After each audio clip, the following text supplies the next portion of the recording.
সব কিছু ছেড়ে আমাদের সাথে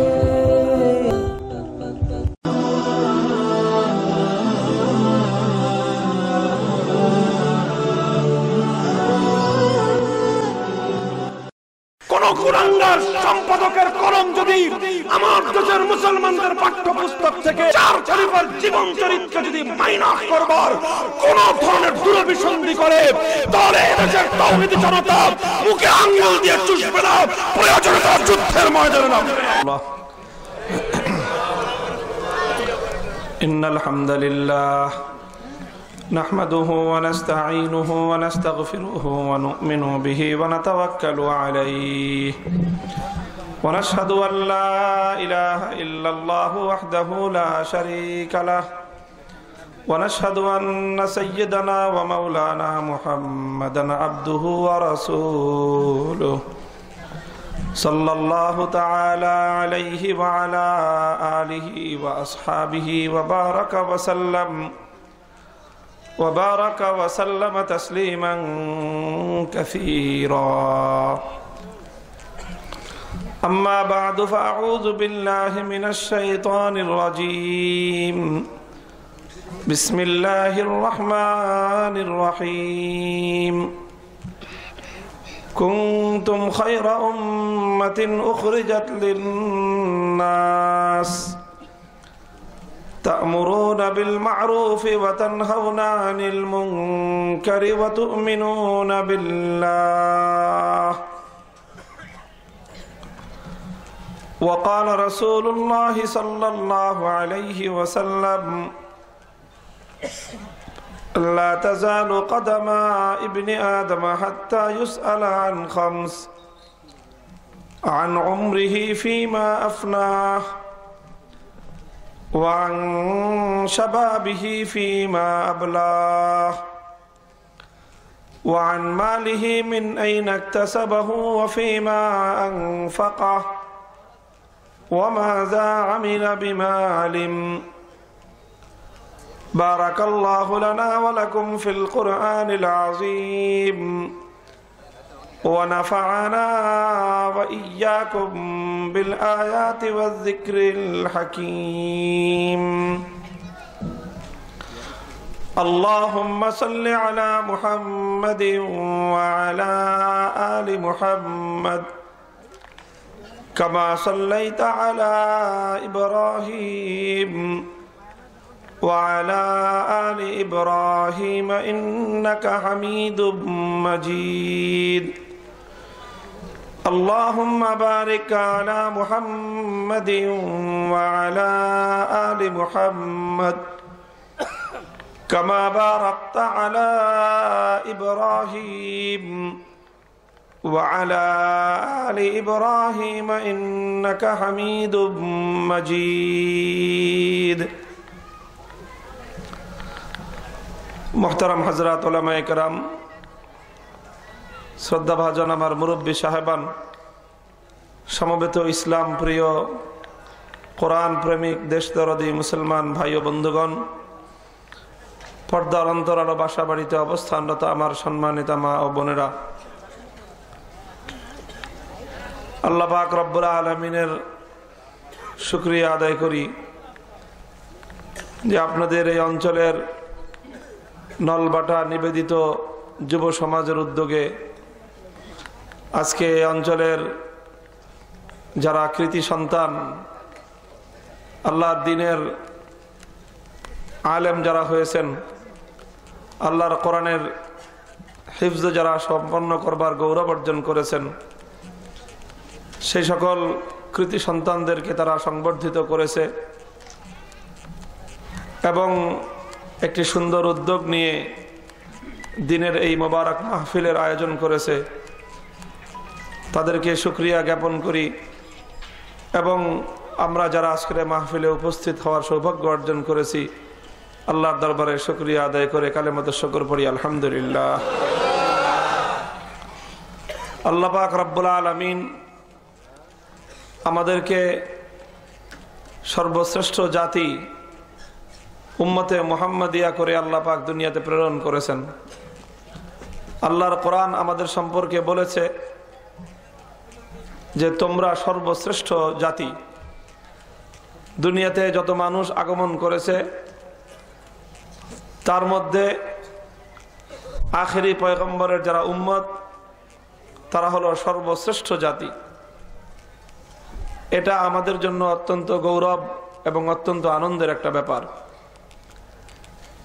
তবে এই শ্রেষ্ঠত্ব এবং এই গৌরব শুধু এমনিতেই দেওয়া হয় নাই।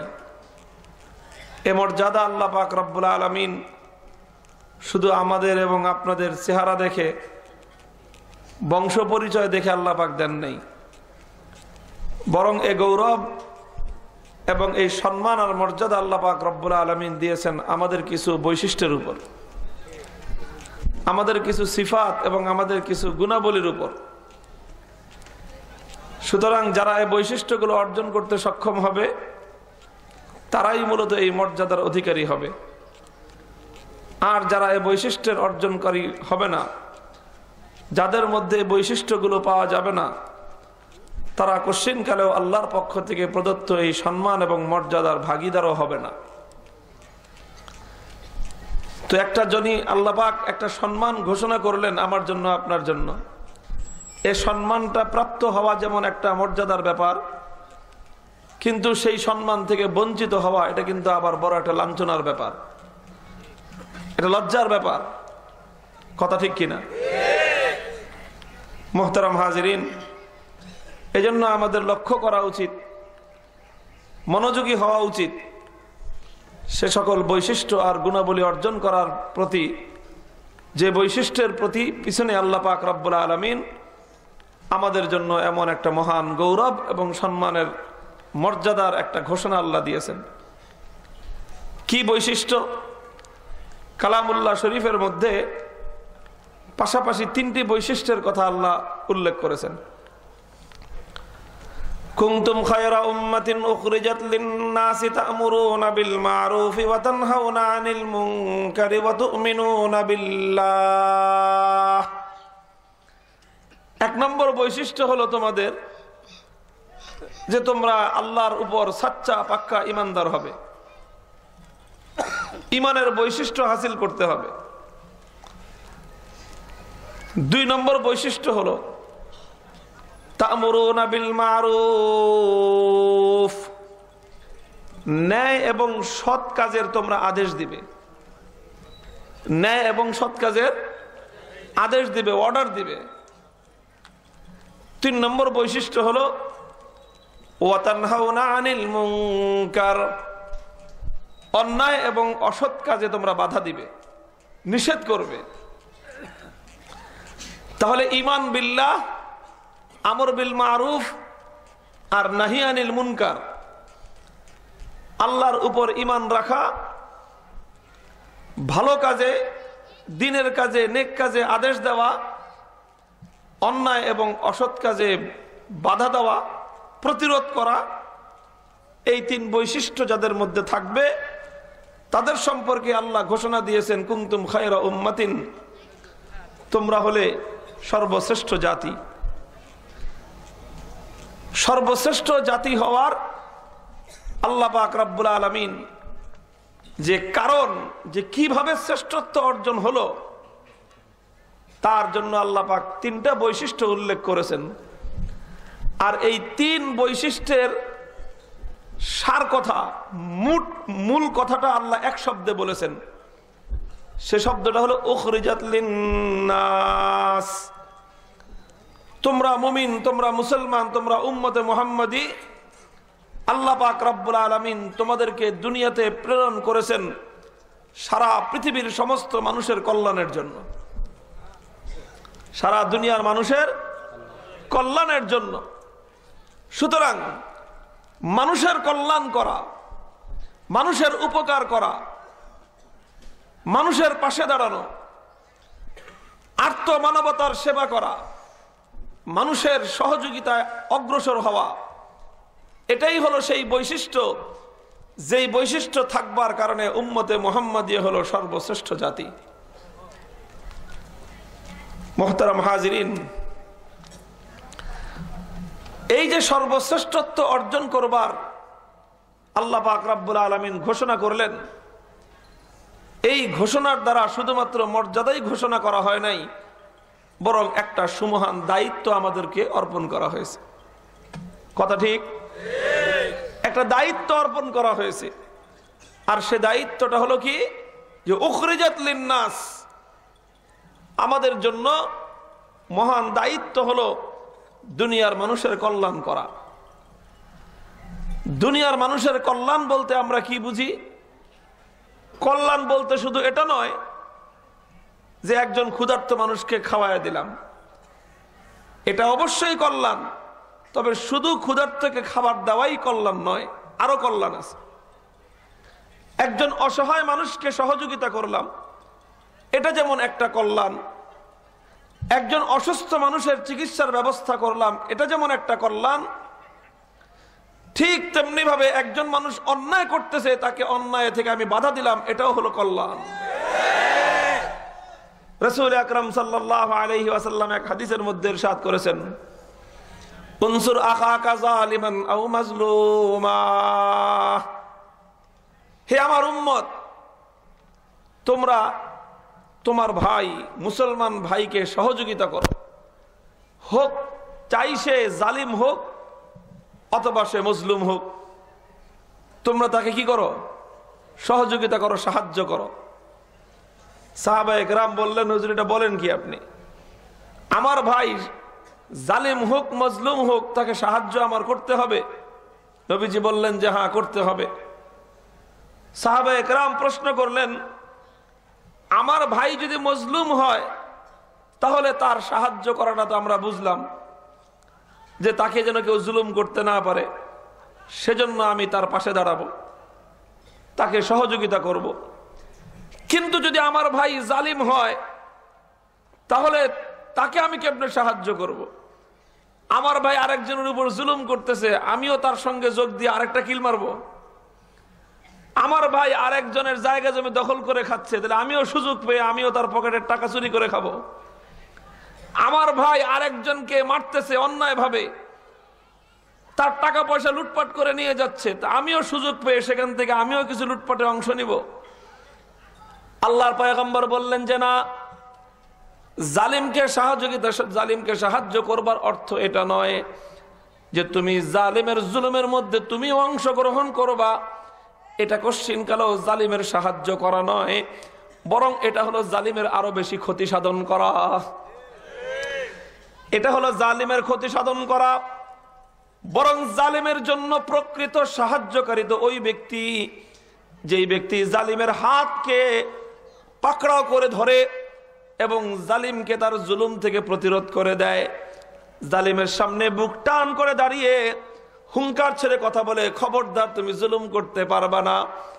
যে ব্যক্তি জালিমকে তার জুলুম থেকে প্রতিরোধ করে দেয়, যে ব্যক্তি জালিমের জুলুমকে বন্ধ করে দেয়, যে ব্যক্তি জালিমকে জুলুম করবার সুযোগ দেয় না, যে তার জালিমের জুলুমের বিরুদ্ধে শক্ত প্রতিরোধ গড়ে তোলে, আল্লাহর পয়গম্বর বলতেছেন সেই হলো জালিমের প্রকৃত কল্যাণকারী। কথা ঠিক না বেঠিক? তাহলে জালিমকে সাহায্য করবার অর্থ এটা নয় যে জালিমের সঙ্গে জুলুমে অংশগ্রহণ করব, বরং যদি জালিমের সঙ্গে জুলুমে অংশগ্রহণ করা হয় তাহলে জালিমের ক্ষতি সাধন করা হলো। আর জালিমের কল্যাণ হলো এই, যে ব্যক্তি জুলুম করতেছে না বুঝে করতেছে, যে ব্যক্তি জুলুম করতেছে অন্যায় করতেছে, যে ব্যক্তি জুলুম করতেছে সে একটা বাজে কাজ করতেছে, আমার দায়িত্ব আর কর্তব্য হলো এই, আমি আমার সর্বস্ব শক্তি ব্যয় করে সেই জালিমকে তার জুলুম থেকে তাকে বাধা দিব এবং যে কোনো মূল্যে হোক তার জুলুমকে আমি প্রতিরোধ করে দিব। এটাই হলো জালিমের সহযোগিতা। কথা ঠিক তো ইনশাআল্লাহ? মুহতারাম হাজিরিন, সে কথাই আল্লাহ বলেছেন, কুনতুম খায়রা উম্মাতিন উখরিজাত লিন-নাস। ও দুনিয়ার মুসলমান, আল্লাহ পাক রব্বুল আলামিন দুনিয়াতে তোমাদেরকে সৃষ্টি করেছেন মানবতার কল্যাণের জন্য, ভোগবিলাসিতার জন্য দুনিয়াতে আসে নাই মুসলমান। দুনিয়ার আরাম আয়েশের জন্য আল্লাহ আমাকে আর তোমাকে সৃষ্টি করেন নাই। একটু ভোগবিলাসিতা করে আরাম আয়েশ করে একটু সুখ শান্তিতে আমরা দুনিয়াতে জীবন যাপন করব, আল্লাহ পাক রব্বুল আলামিন, হে মুসলিম যুবক, আমাকে আর তোমাকে আল্লাহ এজন্য সৃষ্টি করেন নাই, বরং আমার আর তোমার সৃষ্টির উদ্দেশ্য হলো এই, আল্লাহ আমাকে দিয়ে আর তোমাকে দিয়ে আরো অনেক বড় কাজ নিতে চান। আমাকে আর তোমাকে আল্লাহ পাক অনেক মহৎ এবং মহান একটা উদ্দেশ্য দিয়ে আল্লাহ আমাকে দুনিয়াতে প্রেরণ করেছেন। আর আমার দ্বারা তোমার দ্বারা আল্লাহর সেই মহান এবং মহৎ উদ্দেশ্য হলো এই, আমাকে আর তোমাকে আল্লাহ পাক বিশ্ব মানবতার কল্যাণের কাজে আল্লাহ লাগাতে চান। পৃথিবীর ইতিহাস এ কথাই বলে, উম্মতে মুসলিমার সোনালী যুগ, হযরতে সাহাবায়ে কেরাম, আল্লাহর পয়গম্বর তাদেরকে দুনিয়ার প্রান্তে প্রান্তে প্রেরণ করে দিয়েছিলেন।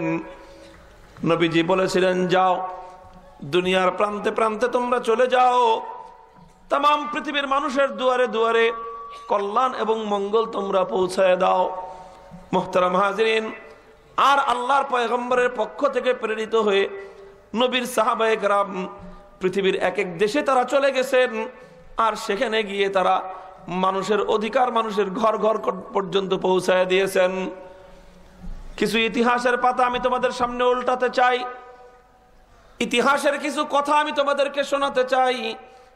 বিশেষ করে আজকের বিপদগামী যুব সমাজ, আজকে গাফলতের চাদরে আবৃত যুব সমাজ, গাফলতের ঘুমে যারা বিভোর, সেই যুব সমাজ যদি জাগ্রত না হয়, তাহলে সারা দুনিয়াতে যে অশান্তির আগুন জ্বলেছে, এই অশান্তির আগুন নিভায়ে মানুষের ঘরে ঘরে শান্তি আসবার আর কোনো বিকল্প ব্যবস্থা নাই।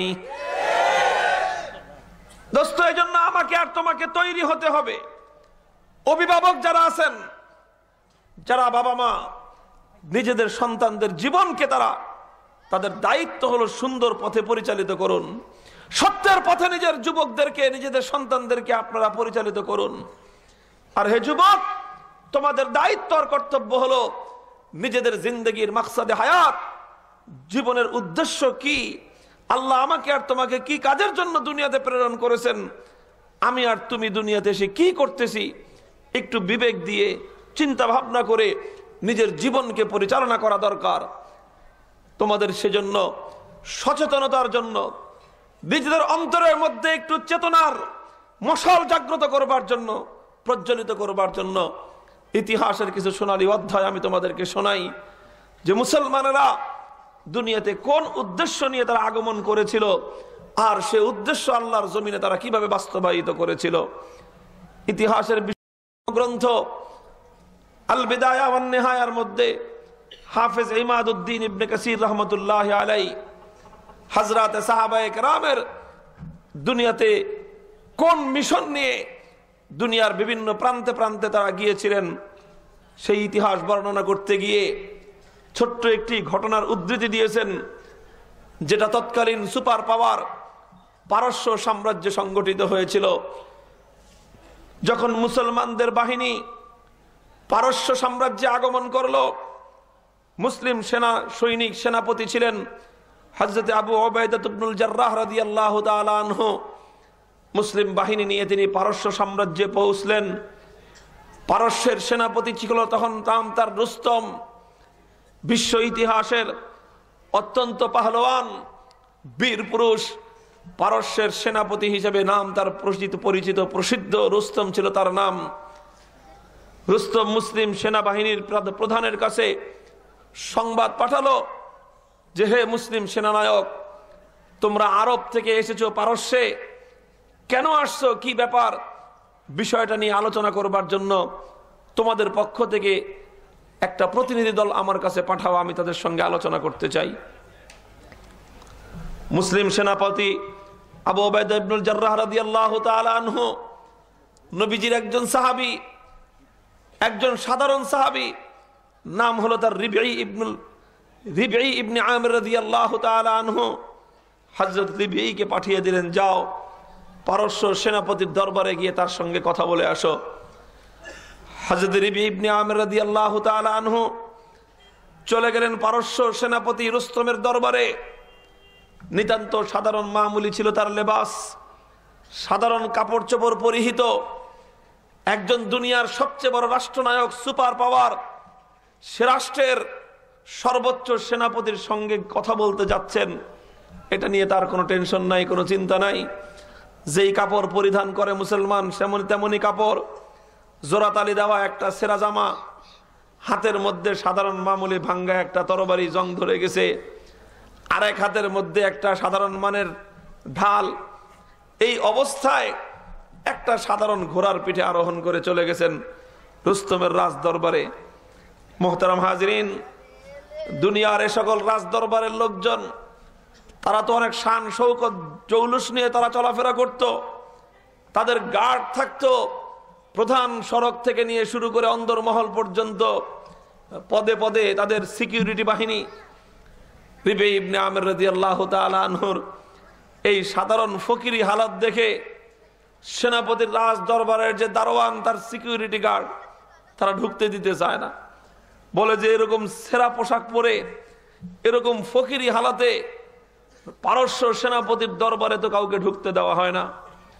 রিবঈ ইবনে আমির রাদিয়াল্লাহু তাআলা আনহু সেখানে দাঁড়িয়ে হুঙ্কার ছেড়ে বললেন যে আমরা এমনিই আসে নাই, আমাকে দাওয়াত দিয়ে আনা হয়েছে তোমার সেনাপতির পক্ষ থেকে।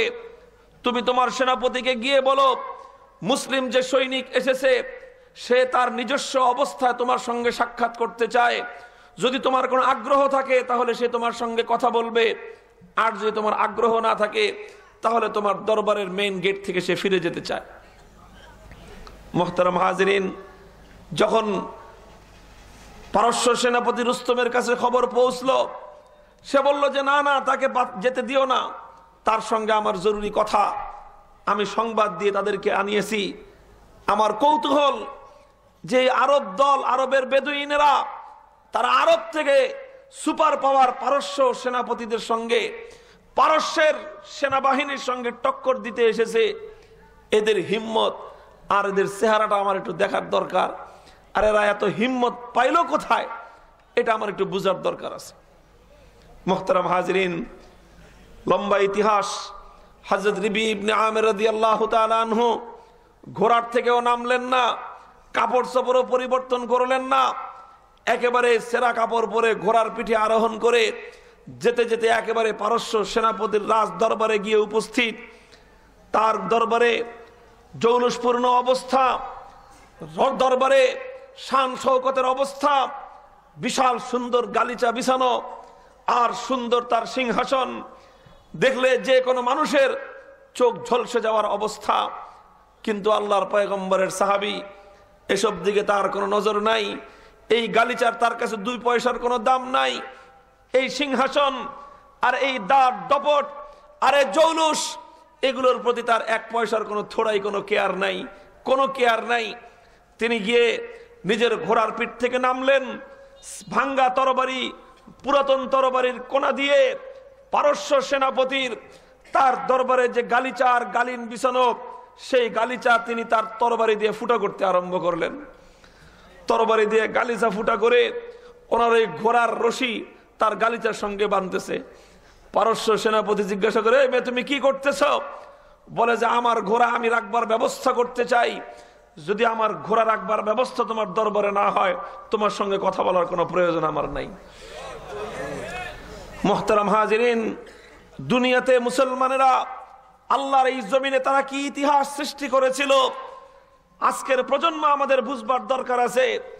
আমরা তো সুন্দর একটা গালিচা দেখলে আমাদের মনের মধ্যে সেই গালিচার সৌন্দর্য আর রূপ দেখার জন্য আমরা পাগল হয়ে যাই। কোন একটা রাজপ্রাসাদ দেখলে সেই রাজপ্রাসাদের চাকচিক্য আমাদেরকে বিমুগ্ধ করে দেয়। আমরা বড় সিংহাসন আর রাজ দরবার দেখলে তার সৌন্দর্য দেখার জন্য আমরা পাগল হয়ে যাই। ও দুনিয়ার মুসলমান, আমরা যাদের নাম নেই, আমরা যাদের উত্তরসূরি, যাদের মাধ্যমে আমরা আমাদের গৌরবের এই দ্বীন ইসলাম পেয়েছিলাম, তারা এই রাজ দরবারের সৌন্দর্যে বিমুগ্ধ হতো না। দুনিয়ার সমস্ত রাজপ্রাসাদের চাকচিক্য তাদের অন্তরের মধ্যে এতটুকু প্রভাব সৃষ্টি করতে পারত না। তারা তাদের রাজ দরবারের বিশ্বসেরা ব্র্যান্ডের এ সমস্ত গালিচা আর কার্পেট গুলোকে তরবারির খোসা দিয়ে ছিদ্র করে সেখানে তারা ঘোড়ার রশি বাঁধত। মুহতারাম হাজিরিন, এই অবস্থায় পারস্য সেনাপতি জিজ্ঞাসা করেছিল, ও আল্লাহর পয়গম্বরের সাহাবী মুসলিম সৈনিক, আমি তোমার কাছে কয়েকটি প্রশ্ন জানতে চাই। 1 নম্বর প্রশ্ন হলো এই যে তোমরা পারস্য এসেছো যুদ্ধ করবার জন্য, লড়াই করবার জন্য, আমরা তো তোমাদেরকে আসতে বলি নাই, তোমরাই আমাদের পারস্য দেশে আগমন করেছো। তুমি কি জানো পারস্য সাম্রাজ্য পৃথিবীতে কতটা শক্তিশালী সাম্রাজ্য? তাদের সেনাপতি, তাদের সেনাবাহিনী এই জমিনের মধ্যে সর্বশ্রেষ্ঠ সেনাবাহিনী। তাদের সামরিক শক্তির মাত্রা তোমাদের কি জানা আছে? তোমরা কোন শক্তি নিয়ে এখানে লড়াই করতে আগমন করেছো? তোমার হাতের মধ্যে দেখা যায় একটা তরবারি, যেই তরবারির মধ্যে জং পড়ে গেছে। তোমার হাতের মধ্যে দেখা যায় একটা ঢাল, ঢালটা দেখলে মনে হয় মামুলি একটা ঢাল। সাধারণ মানের এই ঢাল নিয়ে আর এই পুরাতন ভাঙ্গাচোরা তরবারি নিয়ে আর সেরা ফাটা কাপড় গায়ে দিয়ে তোমরা পারস্য সাম্রাজ্য বিজয় করতে আগমন করেছো। এত বেকুব আর এত নাদান দুনিয়ার মানুষ কি করে হয়? মুহতারাম হাজিরিন, তোমরা কি জানো? তিনি বলেন, তোমরা কি জানো পারস্য সাম্রাজ্য কত বড় সাম্রাজ্য? তোমরা কি জানো পারস্য সেনাবাহিনীর শক্তি কত বেশি? পারস্যের সেনানায়ক রুস্তম মুসলিম সৈনিককে ভীরুক এবং কাপুরুষ বানাতে চায়, তার অন্তরের মধ্যে প্রভাব সৃষ্টি করতে চায়। রিবঈ ইবনে আমির রাদিয়াল্লাহু তাআলা আনহু হুঙ্কার ছেড়ে বললেন, হে পারস্য সেনাপতি রুস্তম, মুসলমানের তরবারি তুমি দেখেছো, কিন্তু এই মুসলমান তো তার তরবারি দিয়ে যুদ্ধ করে না। মুসলমানের এই তরবারির পিছনে তার যে বাহুর শক্তি আছে, তুমি তরবারি দেখেছো, মুসলমানের সেই বাহুর শক্তি তুমি পরীক্ষা করে দেখো নাই। তোমার যদি আগ্রহ হয় তাহলে আমি আমার এই তরবারির শক্তির পরীক্ষা তোমার দরবারে দিতে পারি। যদি তোমার দেখতে মনে চায় তাহলে তোমার এই রাজ দরবারের মধ্যে, তোমার সেনাবাহিনীর মধ্যে যেই সেনা কর্মকর্তা সবচেয়ে চৌকস, সবচেয়ে বীর সাহসী, আর তোমার পুরা সেনাবাহিনীর মধ্যে সবচেয়ে শক্তিশালী যেই ঢালটা আছে, সেই ঢাল দিয়ে আমার এই ভাঙ্গা তরবারির আঘাত মোকাবেলা করবার জন্য তোমার গোটা সেনাবাহিনীর মধ্য থেকে সবচেয়ে চৌকস এবং সবচেয়ে চতুর এবং সবচেয়ে বীর সাহসী সেনা কর্মকর্তাকে আমার সামনে দাঁড় করিয়ে দাও।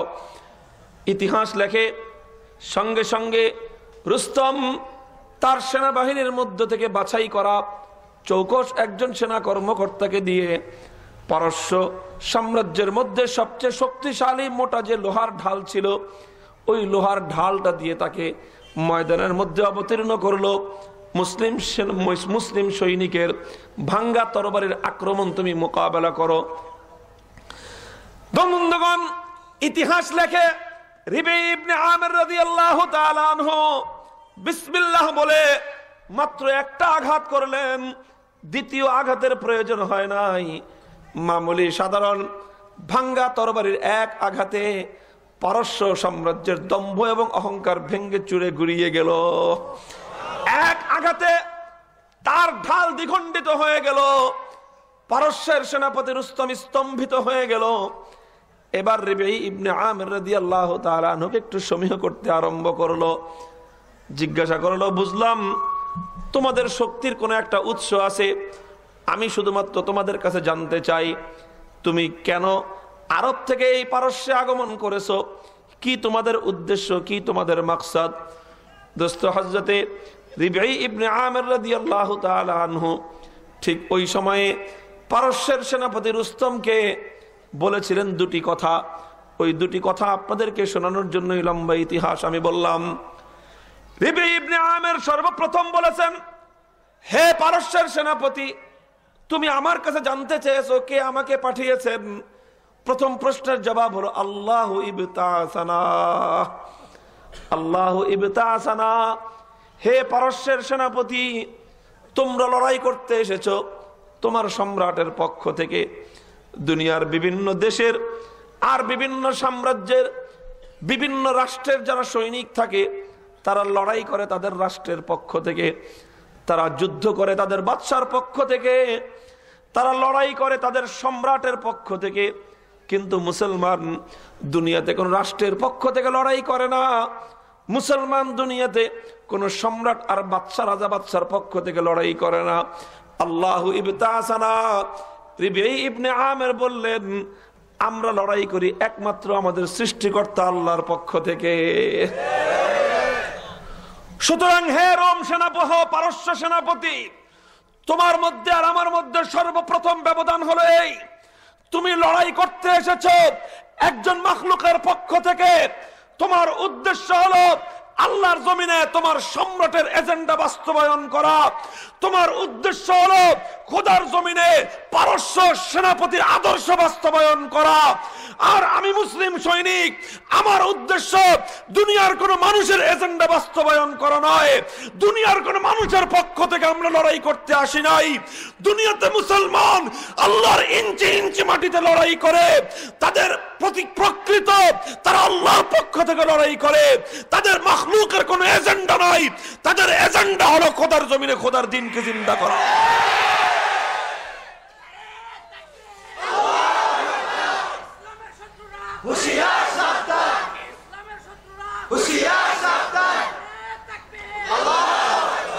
মুহতারাম হাজরিন, আল্লাহু ইবতাসানা ছোট্ট একটা কথা, কিন্তু এই কথার মধ্যে দুনিয়াতে ইমানদার এবং বেঈমানের মধ্যে বিশাল পার্থক্যের দেয়াল তৈরি হয়ে গেছে। দুনিয়াতে ইমানদার এবং বেঈমানের মধ্যে বিশাল পার্থক্য রচিত হয়ে গেছে। আর এই কথার মাধ্যমে আল্লাহর নবীর সাহাবী কিয়ামত পর্যন্ত উম্মতে মুসলিমাকে শিক্ষা দিয়েছেন যে দুনিয়ার মুসলমান, দুনিয়াতে অন্যান্য রাজা বাদশার সৈনিকেরা তারা লড়াই করে দুনিয়ার মানুষের এজেন্ডা বাস্তবায়ন করবার জন্য। দুনিয়ার অন্যরা দুনিয়াতে সংগ্রাম করে, কেউ তার নেতার আদর্শ বাস্তবায়নের জন্য, কেউ তার নেত্রীর আদর্শ বাস্তবায়ন করবার জন্য, কেউ তার দলের আদর্শ বাস্তবায়ন করবার জন্য, কেউ তার রাজার আদর্শ বাস্তবায়ন করবার জন্য, কেউ তার সম্রাটের আদর্শ বাস্তবায়ন করবার জন্য। আর কালেমা পড়নেওয়ালা উম্মতে মুসলিমার এক একজন সদস্য কোন নেতার আদর্শ বাস্তবায়নের জন্য তারা দুনিয়াতে সংগ্রাম করে না, কোন দলের আদর্শ বাস্তবায়ন করবার জন্য তারা যুদ্ধ করে না, তারা কোন সম্রাটের আদর্শ কায়েম করবার জন্য দুনিয়াতে তারা লড়াই করে না। এক এক মুসলমান সৈনিক আল্লাহর এই ইঞ্চি ইঞ্চি মাটিতে তারা লড়াই করেছে, যুদ্ধ করেছে, সংগ্রাম করেছে। তাদের জিন্দেগীর মিশন ছিল একমাত্র খোদার জমিনে খোদার আদর্শ বাস্তবায়ন করা। মুহতারাম হাজিরিন, কাজী হে মুসলমান যুবক, যদি ইতিহাস পড়ো এভাবেই পাবে, একটা একটার পরে ইতিহাস। রিবিঈ ইবনে আমির রাদিয়াল্লাহু তাআলা আনহু বলেছিলেন, আল্লাহর এজেন্ডা কি? তুমি যদি জিজ্ঞাসা করো, তোমরা তো আসলা আল্লাহর পক্ষ থেকে লড়াই করার জন্য, আল্লাহর এজেন্ডা বাস্তবায়ন করতে, আল্লাহর এজেন্ডা কি? পরিষ্কার জবাব দিয়ে দিলেন, লিনুখরিজা মান শাআ মিন ইবাদাতিল ইবাদি ইলা ইবাদাতিল্লাহ। লিনুখরিজা মান শাআ মিন ইবাদাতিল ইবাদি ইলা ইবাদাতিল্লাহ। আমরা চাই, আমাদের উদ্দেশ্য হলো এই পৃথিবীতে সমস্ত মানুষকে সৃষ্টি করেছেন একমাত্র কে? মানুষে মানুষে কোনো ভেদাভেদ নাই, মানুষে মানুষে মৌলিকভাবে কোনো পার্থক্য নাই। সমস্ত মানুষকে একমাত্র আল্লাহ পাক সৃষ্টি করেছেন। সুতরাং মানুষ একমাত্র গোলামি করবে কার? মানুষ হলো এক আল্লাহর গোলাম। মানুষকে আল্লাহ পাক তার নিজের গোলাম করে সৃষ্টি করেছেন। কিন্তু দুনিয়াতে দেখা যায় এক শ্রেণীর মানুষ এমন গড়ে উঠে যারা অন্যান্য মানুষকে নিজেদের গোলাম এবং দাসের জাতিতে রূপান্তর করতে চায়। ইসলাম দুনিয়াতে আগমন করেছে কেন? আল্লাহর পক্ষ থেকে, আল্লাহর পয়গম্বরের পক্ষ থেকে সাহাবায়ে কেরাম কোন দাওয়াত নিয়ে দুনিয়াতে তারা রাস্তায় রাস্তায় ঘুরতেন? আল্লাহর পক্ষ থেকে কোন দাওয়াত নিয়ে তারা রোম পারস্যের সম্রাটদের দরবারে উপস্থিত হয়েছিলেন? হযরত রিবিঈ ইবনে আমির বলতেছেন, এই যে দুনিয়ার যে সমস্ত মানুষ অন্য আরো মানুষকে নিজেদের গোলাম এবং দাস বানায় রাখে, নিজেদের বানানো নানা রকম আইন কানুন, নিজেদের বানানো বিভিন্ন তন্ত্র মন্ত্র, নিজেদের বানানো নানা রকম সিস্টেমের মাধ্যমে সিস্টেমের গ্যারাকলে ফেলে, আইন কানুনের গ্যারাকলে ফেলে সমস্ত মানুষকে ওরা ভেড়ার জাত বানায় আর নিজেরা সেই ভেড়ার জাতকে শাসন করে। মুহতারাম হাজিরিন, আল্লাহর পয়গম্বরের সাহাবী বলতেছেন যে সমস্ত মানুষকে আল্লাহ পাক আল্লাহর গোলাম করে তৈরি করেছিলেন, কিন্তু দুনিয়ার একটা শ্রেণীর মানুষ সেই মানুষগুলোকে নিজেদের মানুষের গোলামে রূপান্তরিত করেছে।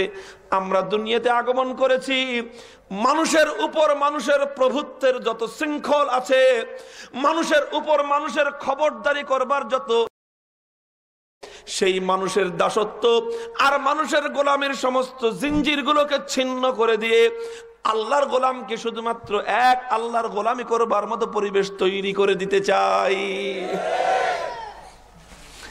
দুনিয়াতে এটাই হলো সাহাবায়ে কেরামের সবচেয়ে বড় পয়গাম ছিল। ও দুনিয়ার মানুষ, ইসলাম বলে এটার নামই হলো প্রকৃত স্বাধীনতা। এটাই হলো প্রকৃত স্বাধীনতা। স্বাধীনতা নিয়ে তো অনেক আলোচনা হয়, কিন্তু প্রকৃত স্বাধীনতা কাকে বলে সেটা নিয়ে কিন্তু আলোচনা নাই। প্রকৃত স্বাধীনতা দুনিয়ার অনেক রাষ্ট্রবিজ্ঞানের আলোচনায় আছে, কিন্তু ইসলামী রাষ্ট্রবিজ্ঞানের আলোচনায় স্বাধীনতা বলা হয় এটাকেই যে মানুষকে সৃষ্টি করেছেন কে? সুতরাং মানুষ একমাত্র গোলাম কার? এই মানুষকে যখন অন্য আরেকজন মানুষ নিজের গোলাম বানায়, অন্য আরেকজন মানুষ যখন এই মানুষকে নানা রকম সিস্টেমের গ্যারাকলে ফেলে তাকে গোলামির জিঞ্জির দিয়ে আবদ্ধ করে রাখে, তখন এই মানুষটাকে বলা হয় পরাধীন মানুষ। এই মানুষটাকে কি বলা হয়? তাহলে যে মানুষ আরেক মানুষের গোলামি করে সেই মানুষের নাম হলো পরাধীন মানুষ। তাহলে স্বাধীনতা কাকে বলা হয় আর স্বাধীন মানুষ কাকে বলা হয়? ইসলাম বলতেছে স্বাধীনতার অর্থ হলো এই, আল্লাহর জমিনে মানুষ কোন মানুষের গোলামি করবে না, মানুষ কোন মাখলুকের গোলামি করবে না।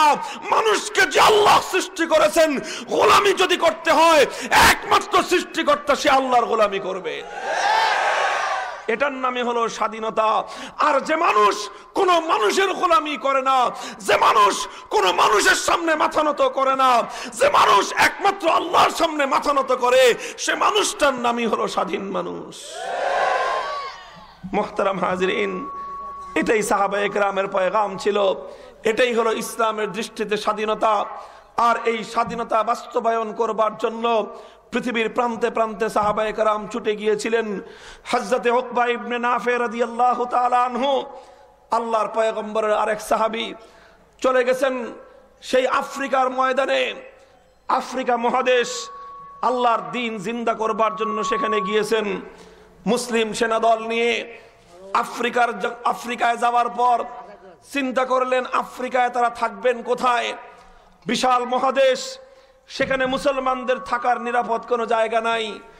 সেখানে শত্রুদের সঙ্গে লড়াই করতে হবে। যে মানুষ অন্য মানুষের প্রভু সেজে বসে আছে, সেই মানুষ প্রভুদেরকে, তাদেরকে আল্লাহর জমিনের মধ্যে শায়েস্তা করে তাদের গোলামির জিঞ্জিরকে ছিন্ন করে সমস্ত আফ্রিকার মানুষকে মুক্ত স্বাধীন করতে হবে। এই মিশন নিয়ে যখন সাহাবায়ে কেরাম আফ্রিকার মাটিতে গেলেন, আফ্রিকার মাটিতে যাওয়ার পর তারা চিন্তা করলেন আফ্রিকায় থাকবেন কোথায়? তারা চিন্তা করলেন আফ্রিকায় থাকবেন কোথায়? পরামর্শ করলেন আফ্রিকায় থাকবার জন্য একটা জায়গার দরকার, নিরাপদ জায়গা কোথায় পাওয়া যায়? পরামর্শক্রমে সিদ্ধান্ত হলো নবীর সাহাবায়ে কেরাম মুসলিম সৈনিক দল তারা আফ্রিকার জঙ্গলে অবস্থান করবে। কিন্তু আফ্রিকার জঙ্গলে থাকবে কিভাবে? পৃথিবীতে সবচেয়ে ভয়ঙ্কর জঙ্গলের নাম হলো আফ্রিকার জঙ্গল, যেখানে ভয়ঙ্কর সাপ, বিচ্ছু, হিংস্র প্রাণীগুলো বসবাস করে। তাদের মধ্যখানে কোনো মানুষ কিভাবে বসবাস করবে? দোস্ত, হযরতে উকবা ইবনে নাফে রাদিয়াল্লাহু তাআলা আনহু সাহাবায়ে কেরামকে নিয়ে চলে গেলেন আফ্রিকার জঙ্গলের প্রান্তে। দাঁড়িয়ে তিনটা ডাক দিলেন, আইয়াতুহাস সিবা, আইয়াতুহাল হাশারাত, আইয়াতুহাল হাওয়াম। হে আফ্রিকার জঙ্গলের হিংস্র বাঘ, বল্লুকার সিংহগুলো। দ্বিতীয় ডাক হলো, হে আফ্রিকার জঙ্গলের ভয়ঙ্কর সাপ আর বিচ্ছুগুলো। 3 নম্বর ডাক হলো, হে আফ্রিকার জঙ্গলের ভয়ঙ্কর আর বিষাক্ত কীট পতঙ্গগুলো। এই 3টা ডাক দিয়ে বললেন, পরিচয় দিলেন, নাহনু আসহাবু রাসূলিল্লাহি সাল্লাল্লাহু আলাইহি ওয়াসাল্লাম। আমাদের পরিচয় শুনে নাও, আমরা হলাম আল্লাহর পয়গম্বর মুহাম্মদ আরবি সাল্লাল্লাহু আলাইহি ওয়াসাল্লামের পতাকাবাহী নবীর সাহাবীর দল। আমরা সুদূর আরব থেকে তোমাদের আফ্রিকার মাটিতে আগমন করেছি। কেন আগমন করেছি? আমাদের উদ্দেশ্য হলো জিনা লিনুখরিজান নাস মিন ইবাদাতিল ইবাদি ইলা রাব্বিল ইবাদ, মানুষের দাসত্বের শৃঙ্খল ভেঙ্গে মানুষকে এক আল্লাহর গোলামি করবার মতো মুক্ত স্বাধীন পরিবেশ সৃষ্টি করে দেওয়ার জন্য আমরা এদেশে আগমন করেছি। সুতরাং ইন্না নাজিলুন ফারহালু ফামান ওয়াজাদনা বাদু কাতালনাহু, আফ্রিকার এই বিশাল দেশে আমাদের থাকবার নিরাপদ কোনো জায়গা নাই। এই জন্য আমরা পরামর্শক্রমে সিদ্ধান্ত নিয়েছি যে আমরা জঙ্গলে অবস্থান করব। সুতরাং হে আফ্রিকার জঙ্গলের হিংস্র বাঘ, বল্লুক, সাপ, বিচ্ছু আর কীট পতঙ্গগুলো একটা এলাকা চিহ্নিত করে দিয়ে বললেন, 1 ঘন্টা সময় দিলাম তোমাদেরকে, এই গোটা এলাকা খালি করে দিয়ে তোমরা জঙ্গলের অন্য এলাকায় চলে যাবে। 1 ঘন্টার পরে যদি এখানে তোমাদের কাউকে পাওয়া যায় তাহলে তার বিরুদ্ধে নবীর সাহাবীরা আইনানুগ ব্যবস্থা গ্রহণ করবে। কি ব্যবস্থা নিবে? আইনানুগ ব্যবস্থা করবে। কার বিরুদ্ধে? আরে কার বিরুদ্ধে? আফ্রিকার জঙ্গলের ভয়ঙ্কর হিংস্র বাঘ, বল্লুক আর সিংহ, অজগর, সাপ আর বিচ্ছুদের বিরুদ্ধে। এই ঘোষণা দিয়ে নবীর সাহাবী উকবা ইবনে নাফে রাদিয়াল্লাহু তাআলা আনহু অপেক্ষা করতে লাগলেন 1 ঘন্টার আলটিমেটাম। ইতিহাস লেখে 1 ঘন্টা লাগে নাই, অল্প কয়েক মিনিটের মধ্যে আফ্রিকার জঙ্গলের ভয়ঙ্কর বাঘ, বল্লুক আর সিংহগুলো তাদের বাচ্চাদেরকে নিয়ে, আফ্রিকার জঙ্গলের ভয়ঙ্কর অজগর সাপগুলো তাদের বাচ্চাদেরকে নিয়ে, কীট পতঙ্গ আর বিচ্ছুগুলো, বিষাক্ত বিচ্ছুগুলো তাদের বাচ্চাদেরকে নিয়ে গোটা এলাকা খালি করে দিয়ে সাহাবায়ে কেরামকে থাকবার পরিবেশ তৈরি করে দিয়েছে। মুহতারাম হাজিরিন, ইতিহাসের সেই এলাকা আজও পর্যন্ত চিহ্নিত হয়ে আছে। আফ্রিকার জঙ্গলের সেই বিষাক্ত এলাকায়, সেই ভয়ঙ্কর এলাকায় উম্মতে মুসলিমা সর্বপ্রথম আফ্রিকার মাটিতে ইসলামের ঝান্ডা উড্ডীন করলেন। আজও পর্যন্ত সেটা ইতিহাসের এক কালের সাক্ষী হয়ে দাঁড়িয়ে আছে। বিশ্ব ইতিহাসের প্রাচীনতম বিশ্ববিদ্যালয় জামিয়াতুজ জাইতুনা সেখানে আজও পর্যন্ত কায়েম হয়ে আছে।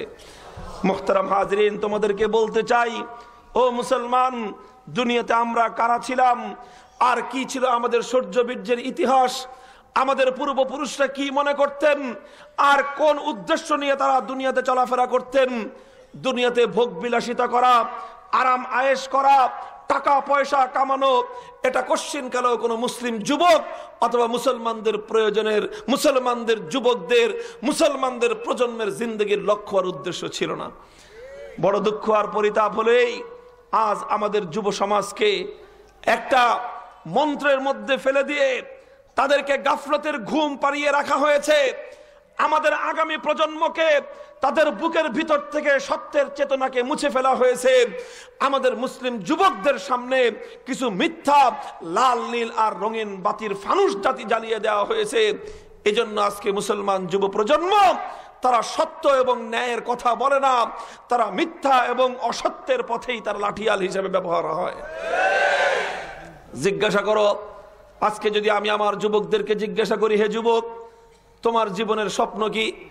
তাহলে কেউ বলবে, হুজুর, আমার জীবনের স্বপ্ন হলো আমেরিকায় ভিসা পাওয়ার জন্য আবেদন করেছি, গ্র্যান্ট হয়েছে, হুজুর দোয়া করেন, যদি একবার আমেরিকার ভিসা পেয়ে যাই, গ্রিন কার্ড যদি পেয়ে যাই, তাহলে জীবনে আমার আর কিছু চাওয়া পাওয়ার নাই। আরেকজনকে জিজ্ঞাসা করবে, এই তোর স্বপ্ন কি? বলবে, হুজুর, আমার খালু থাকে কানাডায়, আমাকে কানাডায় নেওয়ার চেষ্টা করতেছে, সম্ভাবনা আছে, কানাডার নাগরিকত্ব পাইতে পারে, হুজুর একটু দোয়া করেন, যদি একবার কানাডায় যাওয়া যায় তাহলে জীবনে আর কোনো কিছু করা লাগবে না। আরেকজন বলবে, আমার দুলাভাই থাকে লন্ডনে, আমাকে নেওয়ার খুব চেষ্টা করতেছে, কাগজপত্র ওকে হয়ে গেছে, যদি একবার লন্ডনে যাওয়া যায়, ইংল্যান্ডের যদি ভিসা পাওয়া যায়, তাহলে জীবনে পায়ের উপর পা উঠায় দিয়ে আরামসে জীবন পার করে দেওয়া যাবে। যার মামু খালু দুলাভাই কেউ নাই, তার বিদেশ যাওয়ার স্বপ্নও নাই, সে কি বলবে? তাকে যদি জিজ্ঞাসা করেন তাহলে সে বলবে যে, হুজুর, আমার উদ্দেশ্য হলো পড়ালেখা শেষ করবার পর উচ্চ বেতনের যদি একটা চাকরি পাওয়া যায়, আর যদি বিসিএস ক্যাডার হওয়া যায়, তো আর কোনো কথাই নাই। একটা ভালো বেতনের চাকরি, একটা সম্মানজনক এবং একটা উচ্চ বেতনের হাই স্যালারির একটা চাকরি যদি পাই, তাহলে আমার জীবনে আর কোনো কিছু চাওয়া পাওয়ার নাই। এমন একটা চাকরি যদি একবার পাই, ঠ্যাঙের উপর ঠ্যাং উঠায় দিয়ে আরামে জিন্দগি পার করে দেওয়া যাবে। কথা ঠিক? এই হলো আজকে আমাদের আগামী প্রজন্মের সন্তানদের লক্ষ্য এবং উদ্দেশ্য। কারো জিন্দগির টার্গেট হলো ইউরোপ আমেরিকার সিটিজেনশিপ আর নাগরিকত্ব পাওয়া, কারো জীবনের স্বপ্ন আর উদ্দেশ্য হলো জিন্দগিতে ভালো একটা বেতনের চাকরি পাওয়া। ও মুসলমান প্রজন্ম, তোমাদেরকে বলতে চাই, যে জাতির যুবকেরা ইউরোপ আমেরিকার নাগরিকত্ব আর উচ্চ বেতনের চাকরি আর ভোগ বিলাসিতাকে নিজেদের জিন্দগির লক্ষ্য আর টার্গেট বানিয়ে নিয়েছে, সে জাতির কপালে লাঞ্ছনা ছাড়া আর কিছুই জুটতে পারে না। মুসলমান রে, ও যুবক, আমাকে আর তোকে তো আল্লাহ পাক রব্বুল আলামিন দুনিয়াতে সামান্য কয়েকদিনের ভোগ বিলাসিতার জন্য সৃষ্টি করেন নাই। আমার আর তোর জিন্দগির একটা মাকসাদ ছিল, আমার আর তোর জীবনের একটা মহৎ লক্ষ্য আর উদ্দেশ্য ছিল, আমার আর তোর জীবনের একটা মহান স্বপ্ন ছিল। আজ সে স্বপ্ন পাশ্চাত্যের ইহুদিবাদী খ্রিস্টবাদী চক্রান্ত মুসলিম যুবকের চোখ থেকে সে স্বপ্ন কেড়ে নিয়েছে, তার বুক থেকে সে স্বপ্ন কেড়ে নিয়েছে। মুসলমানদের প্রজন্মের জিন্দগির মাকসাদ এবং জীবনের টার্গেট থেকে তাদেরকে ভুল পথে পরিচালিত করে দিয়েছে। বলবেন হুজুর, তাহলে আমাদের জিন্দগির স্বপ্ন কি ছিল? ছোট্ট একটা ইতিহাসের উদ্ধৃতি শোনাই তোদেরকে। আজ থেকে 1300 বছর আগের উদ্ধৃতি, 7ম শতাব্দীর ইতিহাস। 7ম শতাব্দীতে এই ভারতবর্ষে প্রাচীনতম নগরী সিন্ধু নগরী, সেখানে একটা রাজত্ব কায়েম হয়েছিল। ইতিহাস বলে যে রাজত্বের নাম ছিল দেবল রাজত্ব, দেবল রাজ্য। সে রাজ্যের একজন রাষ্ট্রনায়ক ছিল, একজন রাজা ছিল। ইতিহাস বলে যার নাম ছিল অত্যাচারী রাজা দাহির, লুণ্ঠনকারী দস্যু রাজা ছিল। কাজ ছিল তার দস্যুতামি করা, লুণ্ঠন করা। একটি মুসলিম বণিক দল দেবল বন্দরের পাশ দিয়ে যখন অতিক্রান্ত হয়, রাজা দাহিরের দস্যু বাহিনী সেই মুসলিম বণিক দলের উপর আক্রমণ করলো। আক্রমণ করে দস্যুতামি করলো, লুণ্ঠন করলো, ছিনতাই করলো, হত্যাযজ্ঞ চালালো। আর অবশিষ্ট যারা বেঁচে ছিল তাদেরকে নিয়ে জিন্দান খানার মধ্যে, কারাগারের মধ্যে বন্দী করে রাখলো। মোহতারাম হাজরিন, ইতিহাস লেখে সেই বন্দিশালার মধ্যে এক মুসলিম যুবতী মেয়ে ছিল। সে মুসলিম নারী অতি সংগোপনে কৌশলে একখানা চিঠি লিখলো, আর সেই চিঠিটা গোপন কোনো মারফতে কারো মাধ্যমে কৌশলে এটা বাইরে পাচার করে দিল।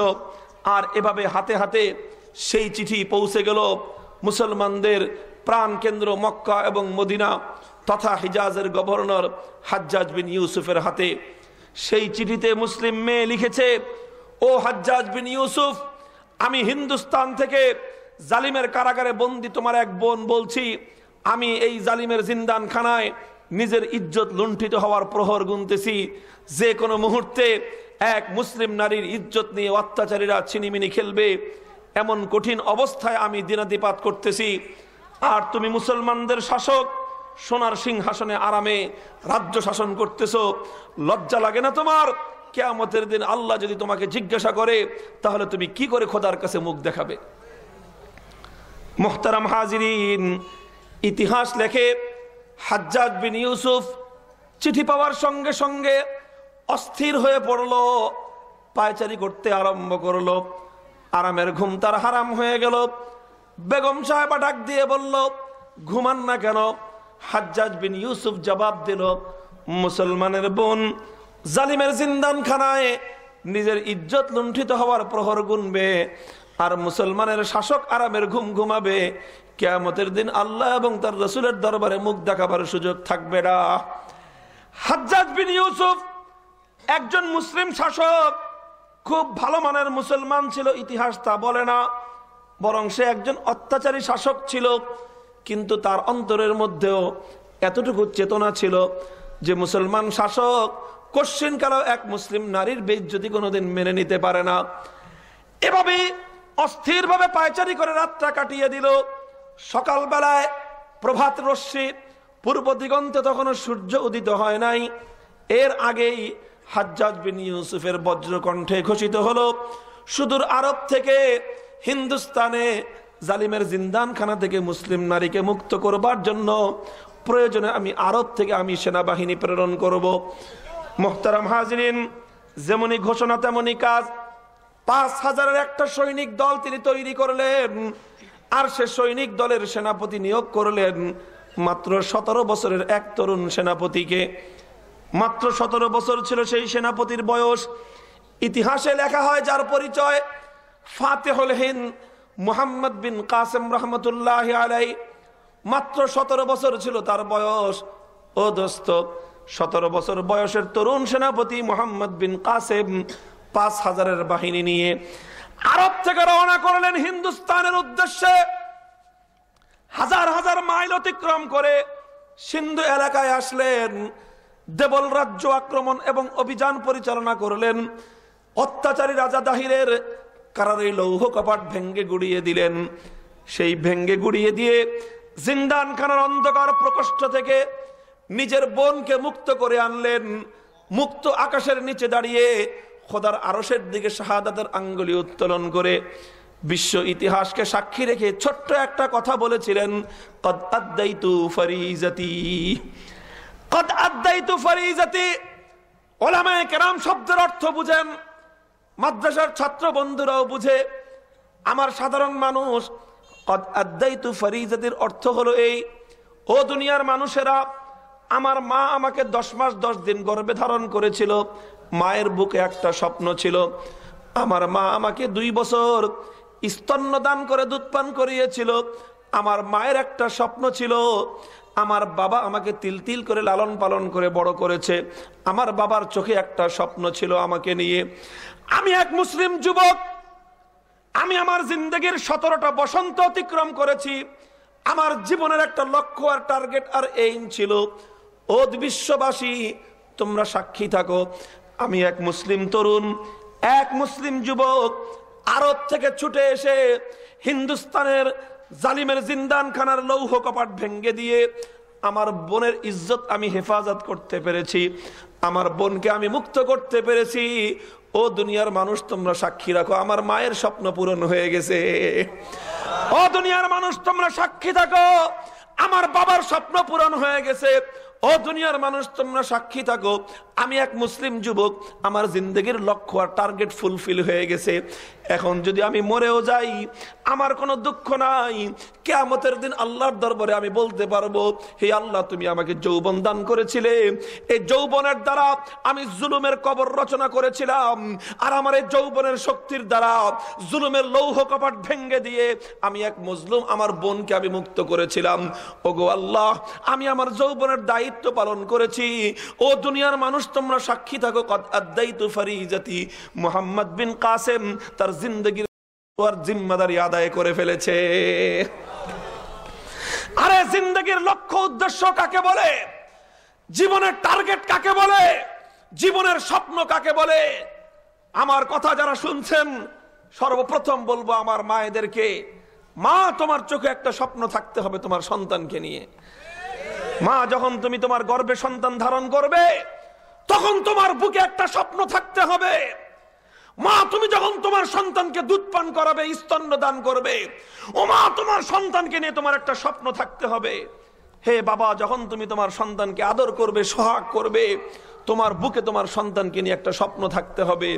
আরে মুসলিম যুবক, তোর রাত এবং দিন 24টা ঘন্টা অতিক্রম হবে, তোর চোখে একটা স্বপ্ন থাকতে হবে, তোর জিন্দগির সামনে তোর টার্গেট আর তোর এইম থাকতে হবে। আর সে টার্গেট আর সে স্বপ্নটা কি? সে যুগের মুসলমান মায়েরা কি স্বপ্ন দেখতো? মুহাম্মদ বিন কাসেমের মা কি স্বপ্ন দেখেছিল? কোন স্বপ্ন দেখে নিজের সন্তানকে লালন পালন করেছিল? মায়ের স্বপ্ন ছিল, আমার সন্তান আল্লাহর জমিনে এমন এক মহান সন্তান হবে, যে সন্তান খোদার জমিনের ইঞ্চি ইঞ্চি মাটি থেকে জুলুমের কবর রচনা করবে। আমার সন্তান তো এমন এক সন্তান হবে, যে সন্তানের হাতে আল্লাহর জমিনে আল্লাহর দ্বীনের ঝান্ডা সমুন্নত হবে। ও দোস্ত, যে যুগের মুসলমানের সন্তানেরা এই স্বপ্ন তারা বক্ষে ধারণ করত, যে যুগের মুসলমান মায়েরা আর বাবারা তাদের সন্তানকে নিয়ে এমন স্বপ্ন দেখত, সে মায়ের গর্ভে জন্ম নিত মুহাম্মদ বিন কাসেমের মতো সন্তান। সে বাবার ঔরসে জন্মগ্রহণ করত তারেক বিন জিয়াদ। সে সকল পিতামাতার ঔরসে এবং তাদের পরিবার থেকে জন্মগ্রহণ করত মুসা বিন নুসাইরের মতো মুসলিম সেনাপতি। আর যারা আল্লাহর এই জমিনে নিজেদের সুখ শান্তির কথা ভাবত না, যারা আল্লাহর এই জমিনে ভোগ বিলাসিতার জন্য নিজের জীবনকে পরিচালনা করত না, তারা জিন্দেগিকে পরিচালনা করত খায়রা উম্মতির উখরিজাত লিন-নাস। আল্লাহর এই জমিনে যেখানে মানুষের অধিকার লুণ্ঠিত হচ্ছে, সেখানে মানুষের জুলুমের কবর রচনা করে মানুষকে তার অধিকার ফিরিয়ে দিত। মুহতারাম হাজিরিন, আর এই পথে চলতে গিয়ে নিজের জিন্দেগি যদি উৎসর্গ হয়ে যেত, তারা মনে করতেন এটাই হলো জীবনের সবচেয়ে বড় পাওয়া, এটাই হলো জীবনের সবচেয়ে বড় পাওয়া। আজ আমার কাছে আর তোমার কাছে জীবনের পাওয়া মানে কি? বড় একটা হাই স্যালারির চাকরি পেলাম, অনেক বড় কিছু পেয়ে গেলাম, অথবা অন্তত ইউনিয়ন পরিষদে নির্বাচন করবার একটা নমিনেশনের টিকিট পেয়ে গেলাম, অনেক বড় কিছু পেয়ে গেলাম। গোড়ার ডিম পাইছো। ইউনিয়ন পরিষদের নির্বাচন করবার নমিনেশন পাওয়া এটা কোনো মুসলমানের জীবনের পাওয়া নয়। একজন এমপি হতে পারা, নির্বাচনে পাশ করে এমপি হয়ে যাওয়ার নাম জীবনের পাওয়া নয়, মন্ত্রী হয়ে যাওয়ার নাম জীবনের পাওয়া নয়, শিল্পপতি হয়ে যাওয়ার নাম জীবনের পাওয়া নয়, জীবনে বড় চেয়ার কুরসি পাওয়ার নাম জীবনের পাওয়া নয়। জীবনের পাওয়া হলো আল্লাহকে সন্তুষ্ট করবার জন্য তিলে তিলে নিজেকে উৎসর্গ করবার নাম জীবনের পাওয়া। উল্টাও বুখারী শরীফের হাদিসের কিতাব, বুখারী শরীফের হাদিসের কিতাব উল্টাও, দ্বিতীয় খণ্ড পড়ো, কিতাবুল মাগাজির মধ্যে আল্লাহর পয়গম্বরের সাহাবী হারাম ইবনে মিলহান রাদিয়াল্লাহু তাআলা আনহু, হারাম ইবনে মিলহান রাদিয়াল্লাহু আনহুর ইতিহাস বুখারী শরীফের মধ্যে লেখা হয়। আল্লাহর পয়গম্বর তাকে পাঠিয়েছেন আল্লাহর দ্বীনের দাওয়াত নিয়ে একটা ঝুঁকিপূর্ণ অভিযানে, যেখানে জীবনের ভয় ছিল, জীবনের ঝুঁকি ছিল, জীবন চলে যাওয়ার আশঙ্কা ছিল। কিন্তু আল্লাহর কসম খেয়ে বলি, নবীর সাহাবী এতটুকু ভয় পেয়ে যান নাই, বিচলিত হয়ে যান নাই, এটা চিন্তা করেন নাই যে নবী আমাকে পাঠাচ্ছেন এমন কাজে, সেখানে গেলে তো আমার জীবনের ঝুঁকি আছে, কাজে যাব কি যাব না, এরকম চিন্তা করেন নাই। নির্বিঘ্নে রওনা হয়ে গেছেন। নবীজি একটা চিঠি দিয়েছিলেন, এক দুরাচারী, এক অত্যাচারী ব্যক্তির কাছে সেই চিঠিটা পৌঁছে দিতে হবে, যেই চিঠির মধ্যে দ্বীনের দাওয়াত ছিল। হারাম ইবনে মিলহান রাদিয়াল্লাহু তাআলা আনহু চিঠি নিয়ে চলে গেলেন আমির ইবনে তুফাইল নামে আরবের এক অত্যাচারী দুঃশাসকের হাতে চিঠিখানা হস্তান্তর করলেন। আগে থেকে তার আশঙ্কা ছিল যে এই দুরাচারী অত্যাচারী শাসক আমার সঙ্গে খারাপ ব্যবহার করতে পারে।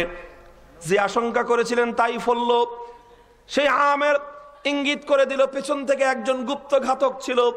সেই গুপ্ত ঘাতক পেছন দিক থেকে এসে আল্লাহর পয়গম্বরের সাহাবী হারাম ইবনে মিলহান রাদিয়াল্লাহু তাআলা আনহুর পিঠের পিছন দিক দিয়ে ধারালো বিষাক্ত খঞ্জর দিয়ে সজোরে আঘাত করে দিল।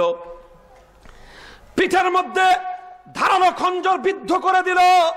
সে খঞ্জর পিঠের পিছন দিয়ে বিদ্ধ হয়ে নিজের কলিজাটা এফর ওফর করে নিজের সিনাটা ফার করে দিয়ে সিনার সামনে দিয়ে খঞ্জরের মাথা বের হয়ে আসলো। মুহতারাম হাজিরিন, বুকের রক্ত ফিনকি দিয়ে পড়তে আরম্ভ করলো। নিজের বুকের রক্ত নলের মতো পড়তে আরম্ভ করলো। নিজের বুকের রক্ত দিয়ে বাবা গো মা গো বলে চিৎকার করেন নাই নবীর সাহাবী। গেলাম গো বলে আত্মচিৎকার করেন নাই। বুখারীর হাদিস বলতেছে আল্লাহর পয়গম্বরের সাহাবী নিজের দুহাত অঞ্জলি পেতে বুকের সামনে ধরলো। বুক থেকে রক্ত নিজের দুহাতের মধ্যে পড়লো।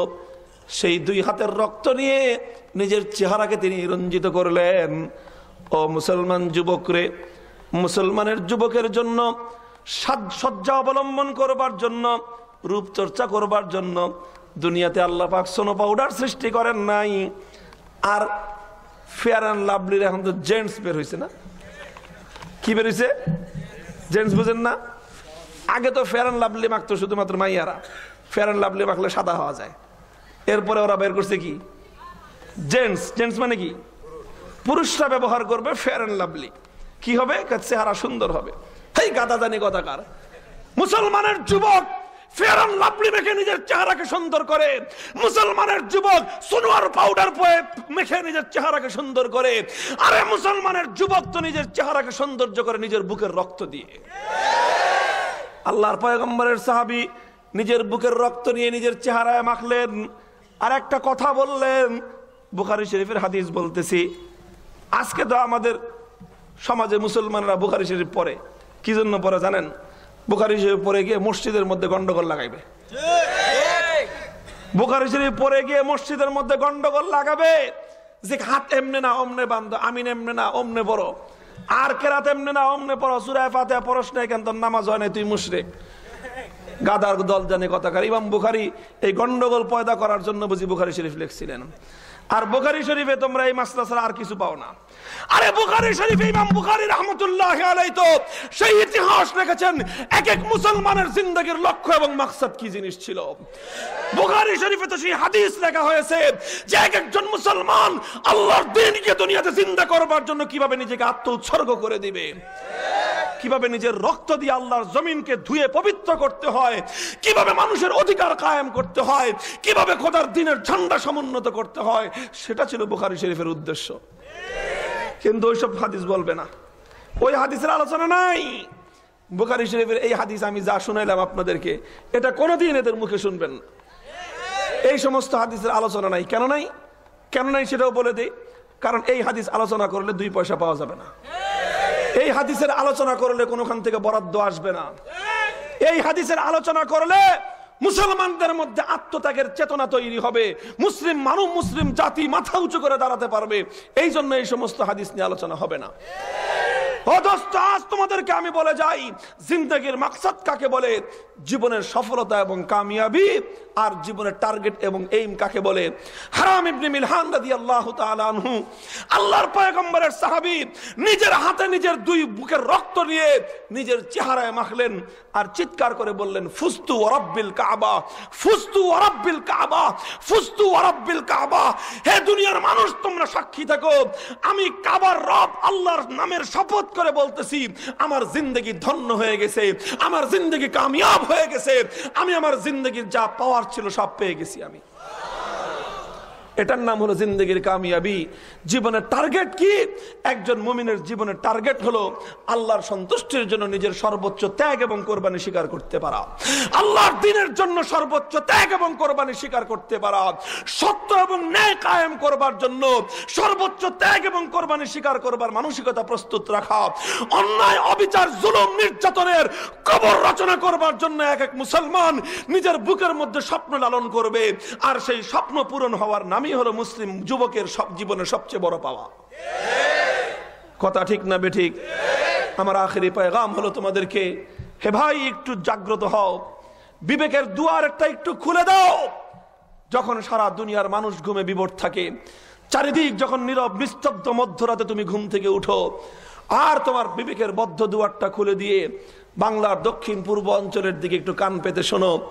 1 বোন 2 বোন নয়, মোহাম্মদ বিন কাসেম তো এক নারীর, এক বোনের ইজ্জতের হেফাজতের জন্য সুদূর আরব থেকে হিন্দুস্তানে ছুটে এসেছিল। ও দোস্ত, সেদিন মোহাম্মদ বিন কাসেম আরব থেকে হিন্দুস্তানের 17 বছরের এক সেনাপতি এভাবে ছুটে এসেছিল বলেই আল্লাহর জমিনে আমার আর তোমার মা বোনেরা ইজ্জত নিয়ে চলাফেরা করতে পারতেছে। কাজী হে ইজ্জতওয়ালা মায়ের সন্তানেরা, হে ইজ্জতওয়ালা মায়ের সন্তানেরা, আজ তোমাদেরকে আমি কথা বলতে চাই, বাংলার দক্ষিণ পূর্ব অঞ্চলের দিকে কানটা পেতে শুনো। রোহিঙ্গা নির্যাতিত 1-2 বোন নয়, হাজার হাজার বোন আজকে প্রতিদিন চিৎকার করে বলতেছে, আর কত বোনের ইজ্জত লুণ্ঠিত হলে বাংলার 16 কোটি মুসলমানের ঘর থেকে একজন মোহাম্মদ বিন কাসেম জন্ম নিবে। কোন জবাব আছে আমার কাছে আর তোমার কাছে? জবাব নাই। আমরা তো আছি আনন্দ আর উল্লাসে, আমরা তো আছি আনন্দ আর উল্লাসে, আমরা তো আছি নিজেদের ভোগ বিলাসিতায় আনন্দে মাতোয়ারা। আমাদের তো নির্যাতিতা বোনের কান্না শুনবার সময় নাই। আমার তো নির্যাতিতা আমার সন্তানদেরকে হত্যা করে নাফ নদীর পানিকে আজকে রক্তে রঞ্জিত করে দেওয়া হয়েছে। আমার মুসলমানদের সন্তানদের করুণ দৃশ্য দেখবার সময় আমার নাই। আমার মাদেরকে ধর্ষণ করে রাতের পর রাত নয়, দিনের পর দিন, মাসের পর মাস ধর্ষিত লাঞ্ছিত লাশগুলোকে আল খোদার জমিনে উন্মুক্ত অবস্থায় ফেলে রাখছে। সে দৃশ্যের কথা ভাববার সময় আমার নাই, কারণ আমার তো রেডিও ফুর্তি আছে, আমার তো রেডিও টুডে আছে, আমার তো রেডিও এবিসি আছে, আমার তো ব্যান্ড সঙ্গীত আছে, আমার তো স্টার জলসা আছে। রাতের পর রাত, ঘন্টার পর ঘন্টা নাচ গান আর আনন্দ ফুর্তি করে মুসলমান যুবকের তো আর এগুলো চিন্তা করবার সময় নাই। এগুলো কেন আমাকে আর তোমাকে দেওয়া হয়েছে? এই সমস্ত জিনিস, স্টার জলসা কেন আমার দেশে চলে? আর এই সমস্ত সিনেমা নাটকগুলো কেন তৈরি করা হয়? আর রেডিও ফুর্তি টুডের গান বাজনার এই উম্মাতাল আনন্দ উৎসব কেন করা হয়? যেন মুসলমানেরা, মুসলমান যুব প্রজন্ম তারা যেন তাদের জিন্দেগিকে সঠিক ধারায় পরিচালিত করতে না পারে। এগুলো হলো আমাকে আর তোমাকে অবচেতনের ঘুম পাড়িয়ে রাখবার জন্য পাশ্চাত্যের ষড়যন্ত্র এবং তাদের চক্রান্তের জাল।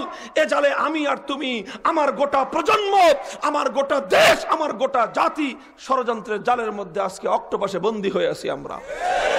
কাজী আজ এখন একটা বিদ্রোহ করতে হবে, রাষ্ট্রের বিরুদ্ধে নয়, জাতির বিরুদ্ধে নয়, এক বিদ্রোহ করতে হবে খোদার জমিনের মধ্যে সমস্ত অপশক্তি, সমস্ত শয়তানি শক্তির বিরুদ্ধে একটা বিদ্রোহ করতে হবে। মুহতারাম হাজিরিন, সেই বিদ্রোহ শুরু হতে হবে নিজের মধ্য থেকে। ও মুসলমানের যুবক, আখেরি পয়গাম হলো তোমাদের কাছে, একটু জাগ্রত হও।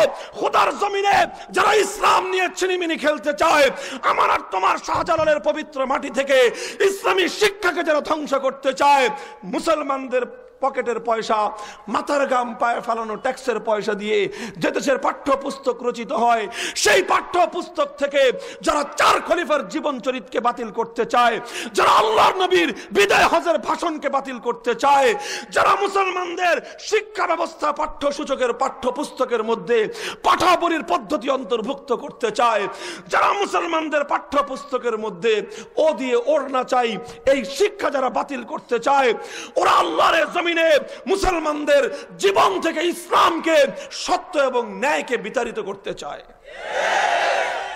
মুহতারাম হাজিরিন, বড় দুঃখ আর পরিতাপের বিষয় হলো এই, আজকে আমার দেশে চিন্তা করে দেখো, 90% মুসলমানের দেশ, তাদের পাঠ্যসূচির মধ্যে এসেছে ও দিয়ে ওড়না চাই। এটার বিরুদ্ধে বিষোদ্গার করবার মতো কুলাঙ্গার এই মাটিতে জন্ম নিয়ে নিছে।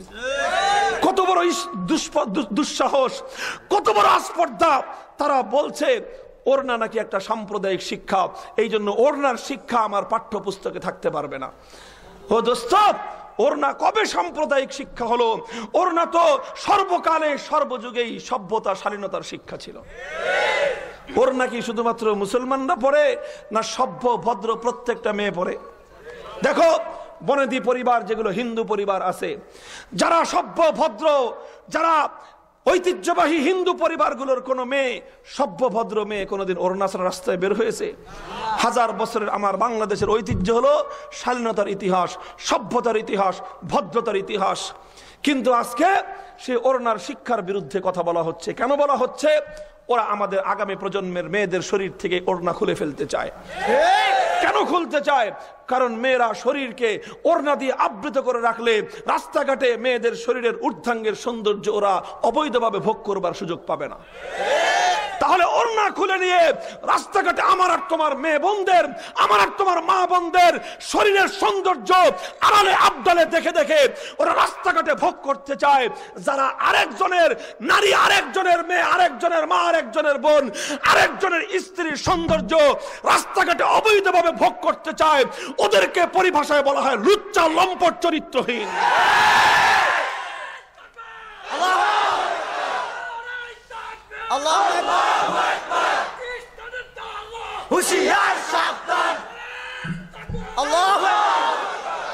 আরে লুচ্চা, লম্পট, চরিত্রহীন, দুশ্চরিত্রের দলগুলো, মানুষ তো লুচ্চামি করে গোপনে, মানুষ লম্পটামি চরিত্রহীনতা থাকলে এটা গোপন করে রাখে। আর এই লুচ্চার দল আজকে টেলিভিশনের পর্দার কাছে এসে ওরা ওড়নার শিক্ষার বিরুদ্ধে কথা বলে। কত বড় আস্পর্ধা হলে এই কথাগুলো চলতে পারে! এবং শুধু তাই নয়, ওরা এভাবে দেশের মধ্যে একটা পরিবেশ তৈরি করে সরকারের উপর চাপ প্রয়োগ করবার চেষ্টা করতেছে, যেন ওড়নার শিক্ষা বাতিল করা হয়, যেন বিদায় হজের ভাষণকে বাদ দেওয়া হয়, যেন 4 খলিফার জীবন চরিত্রকে বাদ দিয়ে দেওয়া হয়। এজন্য সরকারের উপর চাপ প্রয়োগ করবার চেষ্টা করতেছে নাস্তিক মুরতাদদের দোসর শাহরিয়ার কবির, মুনতাসির মামুন, জাফর ইকবালদের মতো কুখ্যাত ইসলাম বিদ্বেষীরা। আমি আপনাদের কাছে একটা কথা শুধু জিজ্ঞাসা করতে চাই, চাপ কি শুধু নাস্তিক মুরতাদরাই দিতে পারে, না তৌহিদি জনতাও দিতে পারে? ওরা যেই পরিমাণ চাপ দিতে পারে, তৌহিদি জনতা এর চেয়ে কয়েক গুণ বেশি দিতে পারে। কথা ঠিক কিনা? কাজেই আমাদের পয়গাম হলো পরিষ্কার। সরকার কিন্তু গণতান্ত্রিক সরকার, যেখান দিয়ে চাপ বেশি ওখান দিয়ে বাবাজি তারা বলবেই। কাজেই মুসলমানদেরও সজাগ থাকতে হবে। কি থাকতে হবে? সজাগ এবং সচেতন থাকতে হবে। ওরা কিন্তু চাপ দিয়ে ইতিমধ্যে একটা রিভাইজ কমিটি করাইছে। 2017 সালের পাঠ্যপুস্তককে আবার পরিবর্তন করবার জন্য, সংশোধন করবার জন্য একটা রিভাইজ কমিটি করাইছে। রিভাইজ কমিটি করছে, আমরা এটার বিরুদ্ধে কিছু বলতে পারি না, কারণ রিভাইজ করা তো ভালো জিনিস। রিভাইজ করেন, সম্পাদনা করেন। সম্পাদনা কি করবেন? বানানের ভুল আছে ঠিক করেন, প্রিন্টিং মিস্টেক আছে এগুলো ঠিক করেন, তথ্যের বিভ্রাট আছে এগুলো কি করেন? ঠিক করেন। কিন্তু আমরা উম্মতে মুসলিমা তৌহিদি জনতার পক্ষ থেকে একটা পরিষ্কার পয়গাম শোনায় দিতে চাই, এগুলো ঠিক করবার করেন, কিন্তু কোন কুলাঙ্গার রিভাইজারের কলম যদি ওর উঠতে চায়, কুলাঙ্গার সম্পাদকের কলম যদি আমার দেশের মুসলমানদের পাঠ্যপুস্তক থেকে বিদায় হজের ভাষণকে বাতিল করবার চেষ্টা করে, 4 খলিফার জীবন চরিত্রকে যদি মাইনাস করবার কোন ধরনের দুরভিসন্ধি করে, তাহলে এদেশের তাওহীদি জনতা মুখে আঙ্গুল দিয়ে চুষবে না, প্রয়োজনে তারা যুদ্ধের ময়দানে নামবে।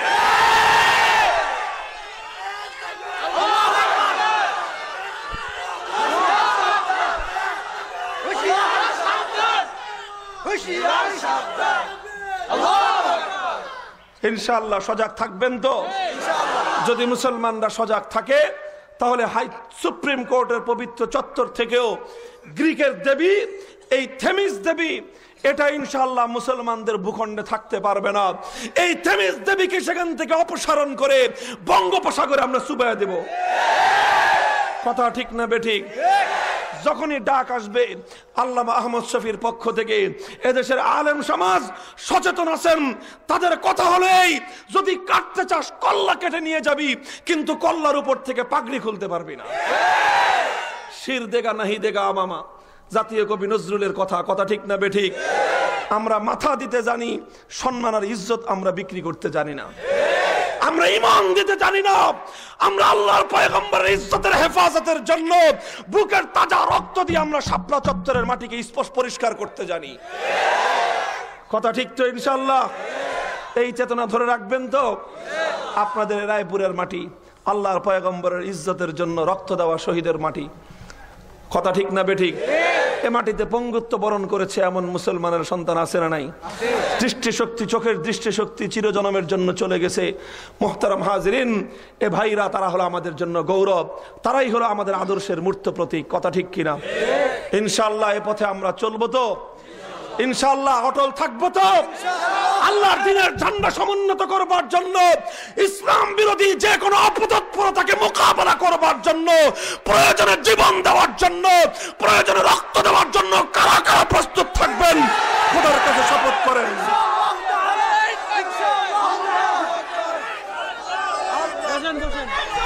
আল্লাহ পাক রব্বুল আলামিন আপনাদেরকে কবুল করুন, তৌফিক দান করেন।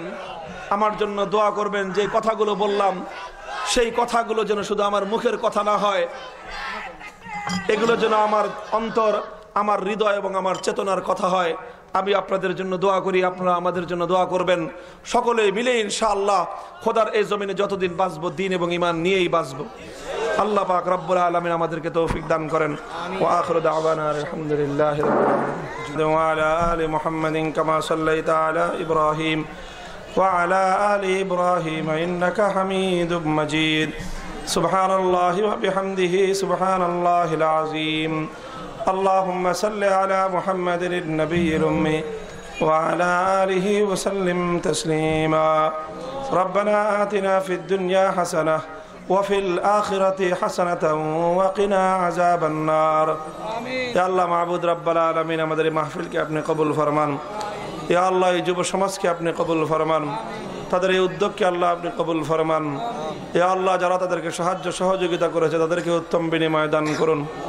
ইয়া আল্লাহ অনেক ভাই আমাদের মাঝ থেকে বিদায় নিয়েছেন, ঈদগাহ কমিটির সভাপতি, সেক্রেটারি সাহেব সহ।